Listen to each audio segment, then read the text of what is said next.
Hey guys, I'm going to talk to you today about what you need to do if you're involved in a minor fender bender or a slight accident.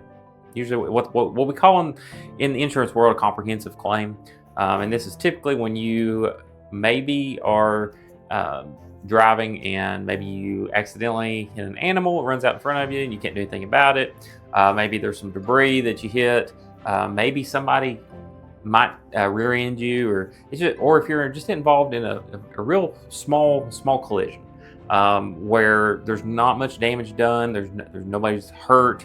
There's just not a lot of major issues as far as having to have an ambulance or anybody have to go to the hospital. So, if you are in one of these minor accidents, I'm going to talk to you about some of the things that you need to do to make sure that you are doing the best thing to save you the most money, whether or not that's turning in a claim on your insurance or not.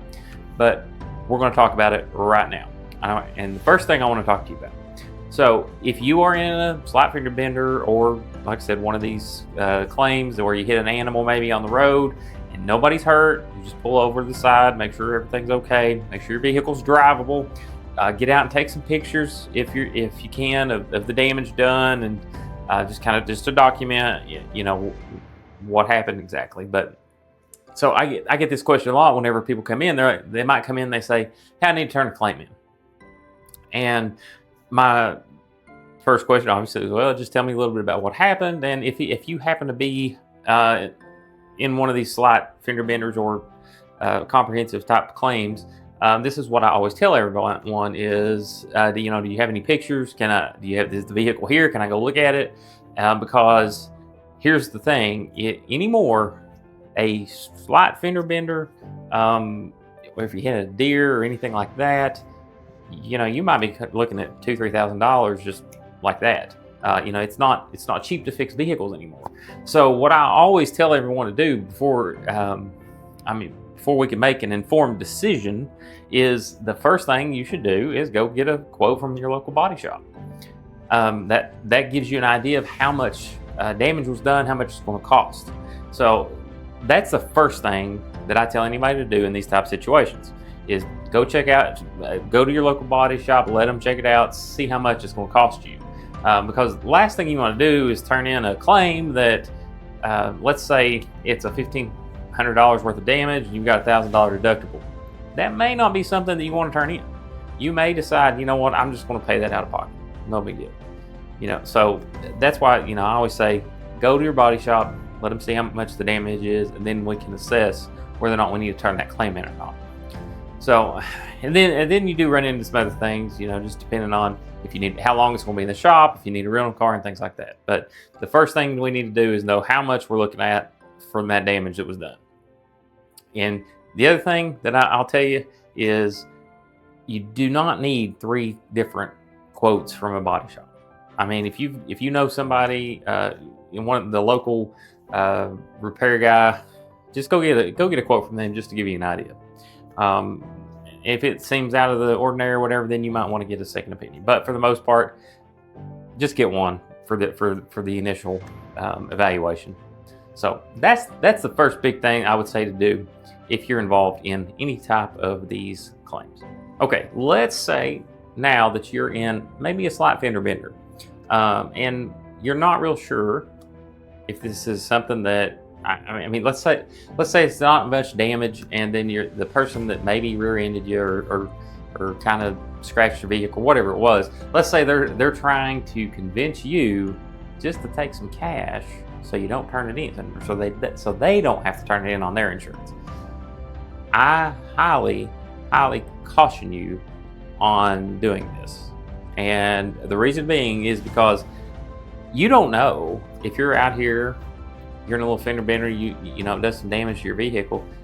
You don't really know the extent of the damage. There could be a little bit more damage done than you realize. It may cost more to fix than you realize. And chances are the money they're trying to give you won't be anywhere near what it would cost to fix your vehicle. Just to give you an example, I was actually driving with some of my family members in Tennessee. And they were behind me, and I saw their vehicle kind of do that. And I thought, oh no, they've been rear-ended, and it happened to be by a large truck, like a dump truck.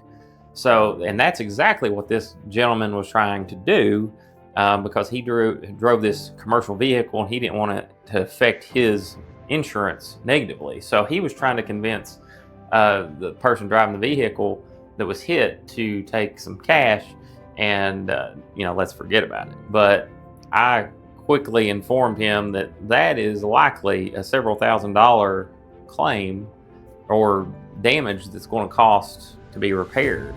And he was only willing to pay maybe $1,000. That was his offer.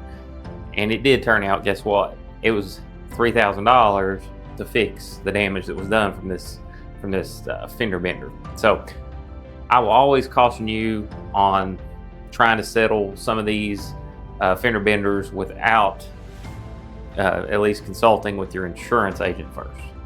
All right, so my last piece of advice is going to be, if you are in an accident with another vehicle, and hopefully it's not a major accident, and hopefully everybody's okay, but if you're in an accident and it's more like a fender bender, maybe somebody's just kind of rear-ended you, maybe they did just some damage, hopefully it didn't hurt you or anybody else. And if you're not hurt and you're able to, the first thing I would do is make sure you pick that phone up and call the authorities so they can get there to file the reports. And then if we need medical assistance on scene, make sure you get a hold of them first.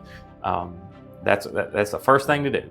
Don't hesitate. Don't think about it. Just pick the phone up, call 911 and say, I've been in an accident. Can you please send somebody over here?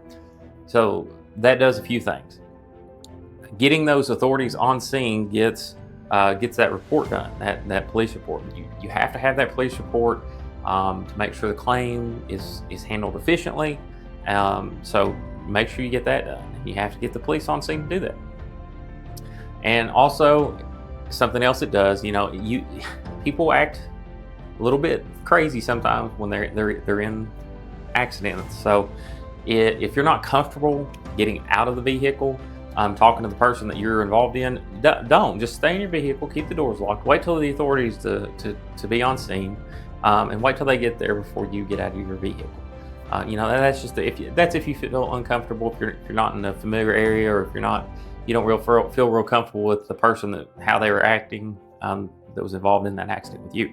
So that's the biggest thing I would tell everybody to do, is just keep that in mind. If you're in an accident, pick that phone up if you can, call 911, get 911 to get the authorities there, so everything can be handled properly, and make sure the reports are filed and everything's taken care of the right way. So that's my last tip. If you are involved in more than just a hitting an animal or comprehensive type claim, if you're actually involved in more of a vehicle on vehicle collision type claim, and hopefully not a severe one that nobody's hurt. So hope that helps you guys out, especially on the claims process. I know it's not fun, it's confusing, and a lot of people don't really know what to do, but I hope that kind of gives you some ideas on what you should do first, and some tips on how to turn some of those claims in that aren't too extensive in damage.